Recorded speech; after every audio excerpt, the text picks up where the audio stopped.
What's up guys, this is Massey. Welcome to another video. In this video I want to show you how to write the Lewis structure for C2H6O or dimethyl ether. So we are talking about an ether here, not the ethanol. Dimethyl ether is basically, it means that there is no OH bond, because OH belongs to ethanol. So now we have dimethyl ether.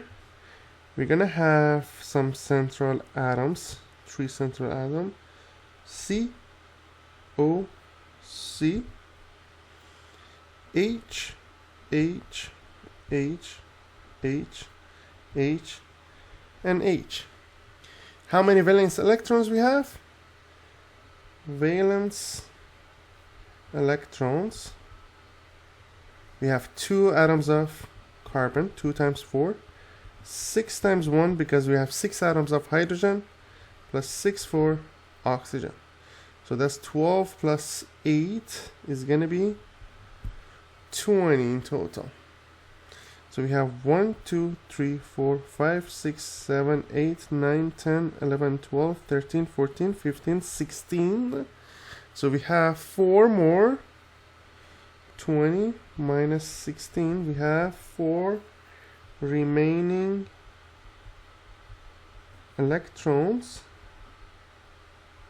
which are gonna be the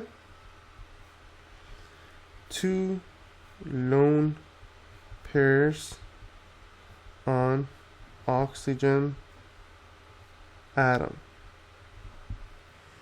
So that's gonna make it the Lewis structure. So if you want to complete it, we have carbon here, carbon bond here, and these are going to be hydrogen atoms. So that's going to be basically methyl ether or dimethyl ether Lewis structure. I hope you enjoyed this video. Please leave me a comment if you have any question. Thank you for watching and have a great day.